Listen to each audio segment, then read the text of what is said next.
அனைவருக்கும் வணக்கம். விஜய் அவர்களை ஆளுநர் பதவியேற்க அழைத்து விட்டார். ரொம்ப மகிழ்ச்சியான செய்தியாக இருக்குது. இந்த வீடியோ நம்ம ஃபுல்லாக ஸ்கிப் பண்ணாமல் பாருங்கள். ஒவ்வொருமே டீட்டெயில்டாக நான் சொல்கிறேன். நேற்று நைட்லேருந்தே சாப்பிடவே முடியல. அவ்வளோ பெரிய ஒரு வருத்தமான விஷயம்.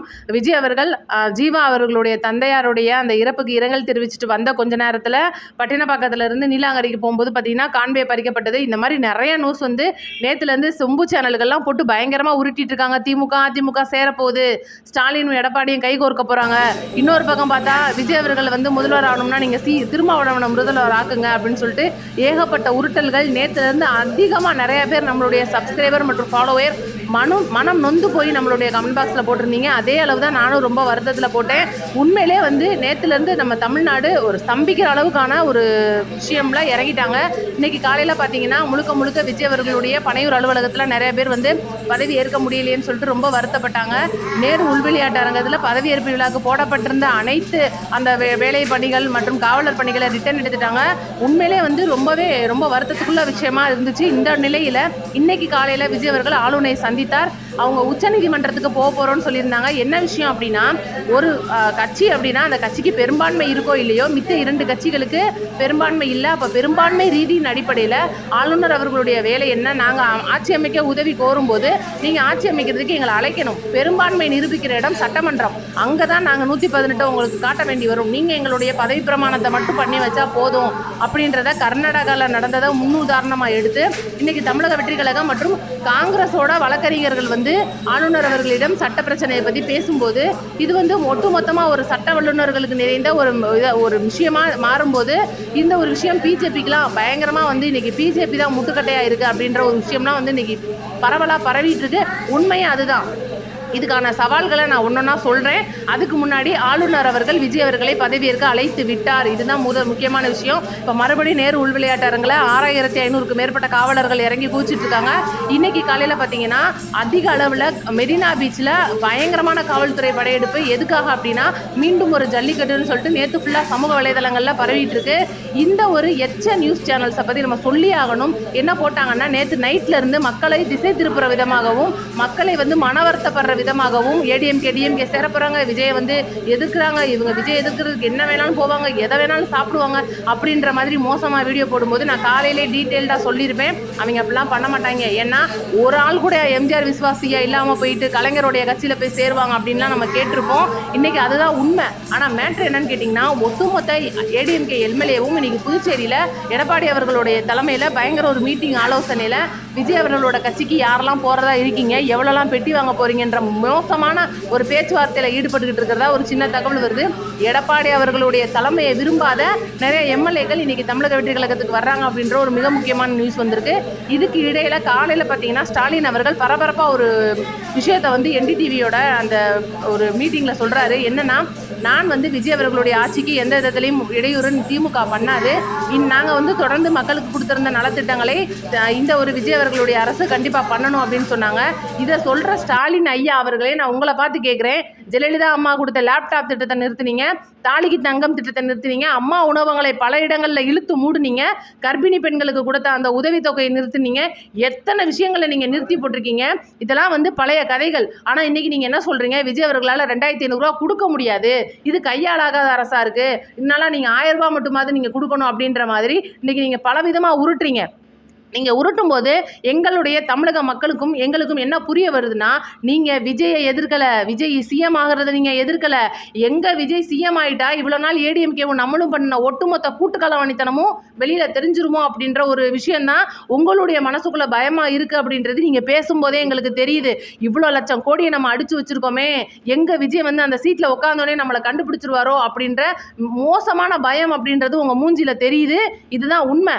இது கூடால பார்த்தீங்கன்னா ஸ்டாலின் அவர்களை மறுபடியும் வந்து எம்எல்ஏ வாக்கணும், சட்டமன்றத்துக்குள்ள எதிர்க்கட்சி தலைவராக உள்ள உட்கார வைக்கணும் அப்படின்றதுக்காக சிதம்பரம் சட்டமன்ற தொகுதியோட ஒரு எம்எல்ஏ அவர்கள் தமிமுன் அன்சாரி அவர்கள் நேற்று பார்த்தீங்கன்னா அந்த வெற்றி செய்தியோட போகும்போது நான் ராஜினாமா பண்ணிக்கிறேன்ற ஒரு நாடகம்லாம் அரங்கேறி இருக்கு. இது வந்து உண்மையா பொய்யா, அதிகாரப்பூர்வமாக பண்ணுறாங்களா பண்ணலையா, இல்லை வேற எந்த தொகுதி அவங்க செலக்ட் பண்ண போகிறாங்க அப்படின்றது ஒரு பக்கம் இருந்தால் கூட நீங்கள் எந்த தொகுதியை செலக்ட் பண்ணாலும் அந்த தொகுதியும் டிவிகேக்கு தான் அப்படின்னு நாங்கள் கெத்தாக சொல்லுவோம். ஏன் அப்படின்னா இன்னைக்கு ஒட்டு மொத்தமாக தமிழக வெற்றி கழகத்து கட்சிக்கு ஆல்ரெடி காங்கிரஸ் வந்து 5 சீட் கொடுத்துட்டாங்க. 2 மார்க்சிஸ்ட் கம்யூனிஸ்ட் மட்டும் 2 இந்திய கம்யூனிஸ்ட் கொடுக்குறேன்ற ஒப்புதல் வார்த்தை போயிட்டு இருக்கு, பேச்சுவார்த்தை போயிட்டு இருக்கு. 9 சீட் ஆகிப்போச்சு. இன்னும் பார்த்தீங்கன்னா ஏடிஎம்கே மற்றும் டிஎம்கே உடைய அதிருப்தி எம்எல்ஏக்கள் வரதா இருக்காங்க. இது மேட்ரு என்னன்னா, பெரும்பான்மை நிரூபிக்கிறதுக்கு என்னமோ 118 தான் தேவை. ஆனால் அதிகப்படியான எம்எல்ஏக்கள் சட்டமன்றம் ஆரம்பிக்க போகும்போது அந்த முதல் நாள் அன்னைக்கு விஜய் அவர்களுடைய பெரும்பான்மைக்கு கை தூக்குறதா மறைமுக செய்தி வந்திருக்கு அப்படின்றது ரொம்ப முக்கியமான விஷயம். இது இந்த கான்வே விஷயத்தை நம்ம சொல்லி ஆகணும். நேற்று பார்த்தீங்கன்னா விஜய் அவர்களுடைய கான்வே பறிக்கப்பட்டதுக்கு எல்லாருமே வருத்தப்பட்டாங்க. உண்மையிலே இது எப்படின்னா, ரொம்ப சந்தோஷமான விஷயம் நடக்கும்போது சாப்பாட்டில் இலையெல்லாம் வச்சுட்டு சாப்பாடு, அப்பளம், ரசம், பாயாசம்லாம் வச்சுட்டு லாஸ்ட்டில் அசிங்கமாக ஒன்று வைப்பாங்க. அந்த மாதிரி தான் இருந்துச்சு நம்மளுடைய மத்திய அரசு பண்ண விஷயம். அப்போ ஏன் இந்த கான்வே பறிக்கப்பட்டது அப்படின்ற கேட்கும்போது தான் சிடிஆர் நிர்மல்குமார் இன்னைக்கு வந்து ஒரு அறிக்கையே கொடுத்துருக்காரு. விஜய் அவர்கள் தான் இந்த கான்வே வேணான்னு சொன்னாரு. ஏன்னா எங்கே போனாலும் இன்னைக்கு மக்களுடைய வந்து ஒரு வரவேற்பை பெற்ற தலைவருக்கு மக்களை விட பாதுகாப்பு எதுவும் கிடையாது. இவ்வளோ நாள் வந்து மக்களுடைய பணத்தை, அந்த வரி பணத்தை கான்வே, போலீஸ்காரங்களை வந்து வாசலில் நிறுத்துறது, லட்சக்கணக்கான போலீஸ்காரங்களை கூப்பிட்டுட்டு எங்கே போனாலும் போகிறது, எனக்கான ஒரு இது வேணும்னு சொல்லிட்டு இருக்கிற பொதுமக்களுக்கு இடையூறு பண்ணுறது, இது எல்லாமே தலைவர் விரும்பவில்லை விஜய் அவர்கள். நான் எப்பவும் ஒரு நல்ல ஒரு குடிமகனாக இருக்கணும், நானும் வந்து இந்த நாட்டோட முதல் குடிமகன், அவ்வளோதானே தவிர எனக்கு இந்த கான்வே இது அந்த பாதுகாப்பு, ஒய் சிக்னல், இதெல்லாம் இந்த கிரீன் சிக்னல் வந்து எப்போவுமே போட்டு வைக்கிறது, நானும் டிராஃபிக்னா நின்று போகிறேன், எனக்கு அது பிரச்சனையே கிடையாது. ஏன்னா அப்படி அவசரமாக எங்கேயும் போக வேண்டி இல்லை, எனக்கு இந்த மக்கள் தான் பாதுகாப்புன்றதில் உறுதியாக இருக்கார் அப்படின்னு சிடிஆர் நிர்மல்குமார் அவர்கள் சொல்லியிருக்காரு. அதனால தான் அந்த கான்வே பறிக்கப்பட்டது. ஆனாலும் கூட என்னதான் இவங்க சொன்னாலும் கூட அந்த ஒரு அரசு அப்படின்ற ஒரு, அதாவது ஒய் பிரிவு, இசட் பிரிவுன்றதெல்லாம் வந்து இருக்க தான் செய்யும். அதில் எந்தவித மாற்றமும் இல்லை. ஒரு சில இடங்களை குறைப்பாங்க. அதுதான் வந்து மிக முக்கியமான விஷயமா இருக்கு.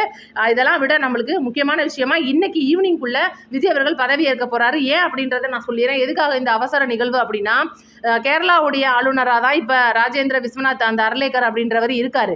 ஆனால் தமிழகத்துக்கு பொறுப்பு ஆளுநராக தான் அவர் செயல்படுறாருன்றதை தவிர, இப்போ காங்கிரஸ்லேயே ஆல்ரெடி வந்து எலெக்ஷன் முடிஞ்சிருக்கு. காங்கிரஸோட அந்த ஒரு கட்சி தலைவருக்கும் மற்றும் பார்த்தீங்கன்னா அங்கே ஒரு முதல்வரையும் வந்து அவர் பதவி பிரமாணம் செஞ்சு வைக்கணும். அதனால அவர் கேரளாவுக்கு போக வேண்டி வரும். ஆனால் அவங்களுக்கு மே 25 தான் பதவி இருக்குன்னு சொல்லியிருக்காங்க. இதனால பார்த்தீங்கன்னா கேரளா போகிற அந்த பயணம் அப்படின்றது தடைப்பட்டு தமிழ்நாட்டில் தான் இருக்காப்புல. அதனால மேக்சிமம் இன்னைக்கு சாயந்தரத்துக்குள்ளே வந்து பதவியேற்பு விழா அப்படின்றது நடக்கிறதுக்கு அதிகப்படியான வாய்ப்பு இருக்குது. விஜய் அவர்களுடைய சேர்த்து 9 அமைச்சர்கள் பதவி இருக்கிறாங்க அப்படின்ற ஒரு முக்கிய தகவல் வந்திருக்கு. 9 அமைச்சர்கள்னா முக்கியமான அமைச்சர்கள். இப்போ பார்த்தீங்கன்னா எடுத்தோடனே நம்மளுக்கு என்ன தேவை, ஸ்கூல் திறக்க போது பள்ளி கல்வித்துறை வேணும், மதுவிலக்குத்துறை வேணும், பெண்கள் பாதுகாப்புத்துறை, சட்ட ஒழுங்குத்துறை, இந்த மாதிரி வந்து ஒரு 9 அமைச்சர்கள் அவசரமாக பதவி இருக்கிறாங்க விஜய் அவர்களோட சேர்த்து. இன்னும் கூட முக்கியமான தகவல், இப்போதைக்கு விஜய் மட்டும் பதவி இருக்கிறாரு, அமைச்சர்களை கொஞ்சம் பொறுமையாக எடுப்போம் அப்படின்ற ஒரு விஷயம் தான் இருக்கு பெரும்பான்மையை நிரூபிச்சதுக்கு அப்புறமா. ஏன்னா இது வந்து கட்சிகளுடைய ஒரு இந்த கூட்டணி கட்சிகளுக்கு பிரித்து கொடுக்கணும், அவங்க எந்த துறை கேட்குறாங்க, இது வந்து கலந்து ஆலோசித்து பண்ணணும் அப்படின்ற முக்கிய தகவலில் தான் இருந்தாங்க. ஆனால் கூட 9 முதலமைச்சர்களை விஜய் அவர்கள் தனிப்பட்ட முறையில் தேர்ந்தெடுத்து விட்டார் அப்படின்ற ஒரு சின்ன தகவல். இதுக்கு உறுதுணையாக இருந்தது செங்கோட்டையன் அவர்கள் அப்படின்றது முக்கியமான தகவல். ஏன்னா தற்காலிக சபாநாயகரை நேற்று அறிவிச்சிருக்காங்க. இவ்வளோ விஷயமும் இன்னைக்கு தமிழக வெற்றி கழகத்தில் நடக்க போது. இன்னைக்கு மாண்புமிகு முதலமைச்சர் திரு ஜோசப் விஜய் அவர்கள் அப்படின்ற முதல் கையெழுத்தாக போட போகிறது. நான் சொன்ன மாதிரி அந்த மகளிர் உரிமை தொகை, 6 சிலிண்டர்னா அன்னபூரணி திட்டம் மற்றும் பார்த்தீங்கன்னா அந்த 200 யூனிட் இலவச மின்சாரம், அந்த மாதம் கணக்கெடுப்பு, இதை முக்கியமாக பெண்களுக்கான அந்த இலவச மாநகர பேருந்து திட்டம், இதுதான் நம்மளுடைய மொத்தமே வந்து கருத்தில் இருக்கக்கூடிய ஒரு விஷயமா இருக்குது. விஜய் அவர்கள் இன்னைக்கு ஈவினிங்குள்ளே பதவி ஏற்றதுக்கு அப்புறமா அடுத்தடுத்த நிறைய அப்டேட் கொடுக்க போகிறாரு. அவருடைய அந்த நன்றி செய்தி மற்றும் அறிக்கை செய்திகள் அதிகப்படியாக வெளியாகிறதா இருக்குது. இதனால நம்ம சேனலை லைக் அண்ட் சப்ஸ்கிரைப் பண்ணிட்டு நோட்டிஃபிகேஷன் ஆன் பண்ணி வச்சிங்கன்னா அடுத்தடுத்த வீடியோவோட உங்களுக்கு நான் டான்னு சொல்லிகிட்டே இருப்பேன். இன்னைக்கு இந்த ஒட்டுமொத்த செய்தி சேனல்களும் ஒட்டுமொத்த கட்சிகளும் வாயடைச்சு போகிற விதமாக இந்த பதவியேற்பு விழா அப்படின்றது இருக்க போது. பதவியேற்பு விழாவுக்கு பெரிய தலைவர்கள் வரதா இருக்காங்க. அதனால பார்த்தீங்கன்னா அதிகப்படியான காவல்துறை பாதுகாப்பு கொடுத்துருக்காங்க.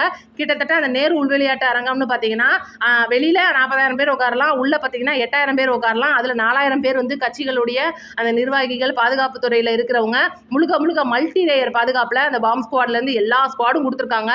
இது ஒரு பக்கம் இருக்க, அந்த ஒரு கட்சிகளுக்கு பார்த்தீங்கன்னா இப்போ ராகுல் காந்தி வராரு, கூட்டணி கட்சிகள்ன்ற முறையில் அவர் வர்றாங்க. இந்த மாதிரி நிறைய தலைவர்கள் வரதா இருக்கிறனால பாதுகாப்பு கண்டிப்பாக பலமாக இருக்கும். இது முழுக்க முழுக்க வந்து லைவாக சேனலில் ஓடும். அதனால யாரும் அங்கே போய் நின்று பார்க்கணுன்ற அவசியம் இல்லாமல் சேனல்ஸில் பாருங்கள். எல்லாரும் ரொம்ப பாதுகாப்பாக இருங்க. இந்த போராட்டம், மன வருத்தம் இதெல்லாம் வந்து தயவு செஞ்சு தள்ளி வச்சிருங்க.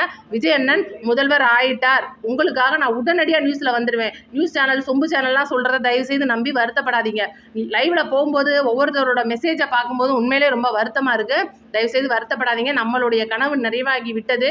விஜய் அவர்கள் முதல்வர் ஆயிட்டார் அப்படின்றத நம்ம அடித்து சொல்லலாம். முதல்ல எல்லாரும் சாப்பிடுங்க. நானும் போய் தெம்பா பிரியாணிலாம் சாப்பிட போகிறேன். யார் யார் என்னென்ன சாப்பிடணும்னு நினைக்கிறீங்களோ நல்லபடியாக சாப்பிடுங்க. ஒரு 2 நாளுக்கு அடுத்து பார்த்தீங்கன்னா தமிழ்நாடு மொத்தமாக மாறிடும். விஜய் அவர்கள்ட்ட தனிப்பட்ட முறையில் என்னென்னா, அண்ணா நீங்கள் கையெழுத்து போட்ட உடனே தயவு செய்து நம்ம தோற்று போன தொகுதியில் ரீகவுண்டிங் வைங்க அப்படின்றது என்னுடைய முதல் எச்சரிக்கையாக இருக்குது. அண்ணா இதை நீங்கள் முதல்ல பார்க்கணும் அப்படின்றது என்னுடைய கருத்து. நன்றி, வணக்கம். அடுத்த வீடியோவில் சந்திப்போம்.